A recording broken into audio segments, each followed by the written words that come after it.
ओम नमो भगवते वासुदेवाय। आज हम भगवान श्री कृष्ण के जन्म की कहानी बतलाने जा रहे हैं, तो बने रहिए हमारी इस वीडियो के साथ। भाद्रपद मास कृष्ण पक्ष अष्टमी तिथि की आधी रात को मथुरा के कारागार में वसुदेव जी की पत्नी देवकी के 8वें गर्भ से भगवान श्री कृष्ण ने जन्म लिया था।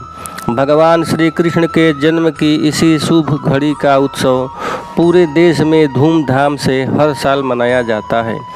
द्वापर युग में भगवान श्री कृष्ण ने बुधवार के दिन रोहिणी नक्षत्र में जन्म लिया था। अष्टमी तिथि को आधी रात में अवतार लेने का प्रमुख कारण उनका चंद्रवंशी होना ही है। भगवान श्री कृष्ण चंद्रवंशी, चंद्रदेव उनके पूर्वज और बुध चंद्रमा के पुत्र हैं। इसी कारण चंद्रवंश में पुत्रवत जन्म लेने के लिए बुधवार का दिन चुना। रोहिणी चंद्रमा की प्रिय पत्नी और एक नक्षत्र भी हैं। इसी कारण भगवान विष्णु रोहिणी नक्षत्र में अवतरित हुए। अष्टमी तिथि शक्ति का प्रतीक है और भगवान श्री कृष्ण संपन्न, स्वयंभू और परम ब्रह्म है। कृष्ण के रात्रि में जन्म लेने का उद्देश्य चंद्रमा रात्रि में निकलता है और उन्होंने अपने पूर्वज की उपस्थिति में अवतार लिया।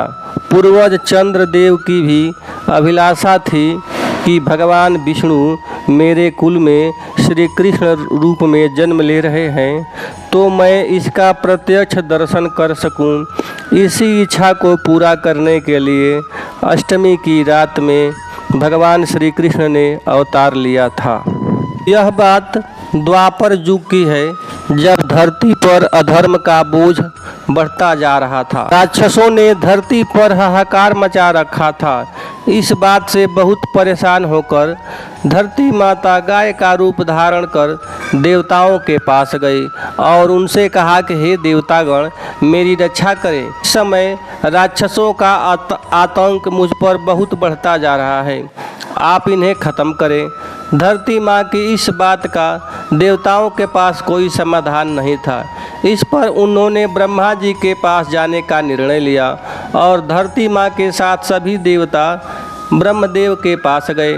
वहाँ पहुंचकर उन्होंने ब्रह्मा जी से विनती की, प्रभु, मेरे ऊपर से दैत्यों का यह भार कम करें, मैं बहुत परेशान हो गई हूँ। ब्रह्मा जी ने उनकी तरफ देखा और कहा, इसका उपचार सिर्फ भगवान विष्णु ही कर सकते हैं। हे देवी, आप उन्हीं के पास जाइए। ब्रह्मा जी का कहना मानकर धरती उनके साथ और सभी देवतागण भगवान विष्णु के निवास क्षीर सागर पहुँचे। उस समय वह शेषनाग पर लेटे हुए आराम कर रहे थे। वहां पहुंचकर सभी ने उन्हें प्रणाम किया और पूरी कहानी सुनाई। पूरी कहानी सुनकर भगवान विष्णु ने कहा कि हे देवी, परेशान न हो, मैं मनुष्य के रूप में धरती लोक पर अवतार लूँगा और पाप को खत्म करूँगा। उनकी यह बात सुनकर धरती माँ खुशी खुशी वहाँ से चली आई। इधर मथुरा में राजा उग्रसेन राज किया करते थे।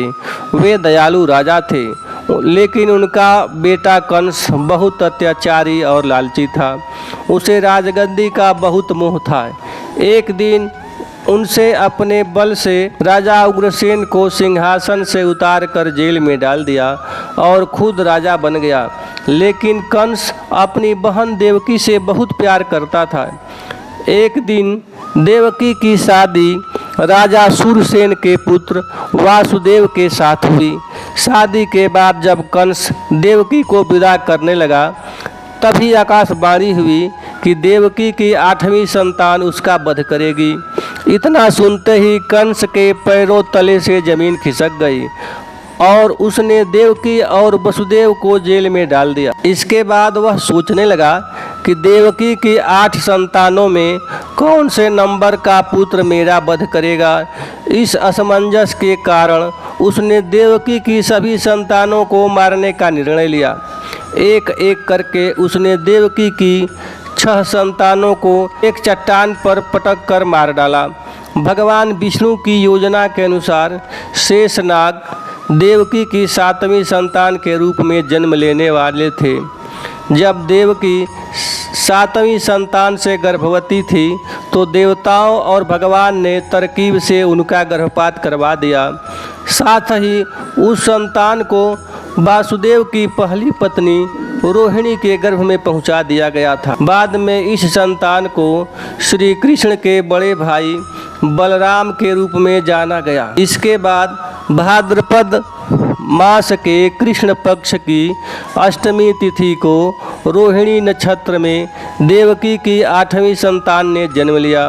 उसके जन्म लेते ही सारे सैनिक अपने आप सो गए। देवकी और वासुदेव की हथकड़ियाँ खुल गईं और जेल के दरवाजे भी अपने आप खुल गए। उन दोनों को कुछ समझ नहीं आ रहा था। तभी आकाशवाणी हुई कि इस पुत्र को गोकुल में नंद बाबा के यहाँ छोड़ आओ। वासुदेव ने ठीक वैसा ही किया। उन्होंने टोकरी में श्री कृष्ण को लेटाया और यमुना नदी के पार गोकुल में छोड़कर आ गए। वहाँ पालने में सोई बेटी को अपने साथ जेल में ले आए। वासुदेव के वापस आने के बाद सब कुछ पहले जैसा हो गया। हथकड़ियाँ और जेल के दरवाजे वापस लग गए। पहरेदार होश में आ गए। होश में आते ही सैनिकों ने देवकी की 8वीं संतान की खबर जाकर कंस को दे दी। कंस दौड़ता हुआ जेल आया और देवकी की गोद से उसकी संतान को छीन लिया। इसके बाद जैसे ही कंस ने उसे मारने के लिए हाथ उठाया, वह उसके हाथ से छूटकर हवा में उड़ गई और बोली, दुष्ट कंस, मैं योग माया हूँ। तुझे मारने के लिए भगवान ने गोकुल में अवतार ले लिया है। अब तेरा अंत निश्चित है। इसके बाद श्री कृष्ण को मारने के लिए कंस ने कई राक्षसों को गोकुल भेजा, लेकिन कोई उनका बाल भी बांका नहीं कर पाया। अंत में भगवान श्री कृष्ण ने कंस का संहार किया और मथुरा को उसके आतंक से आज़ादी दिलाई। ओम नमो भगवते वासुदेवाय।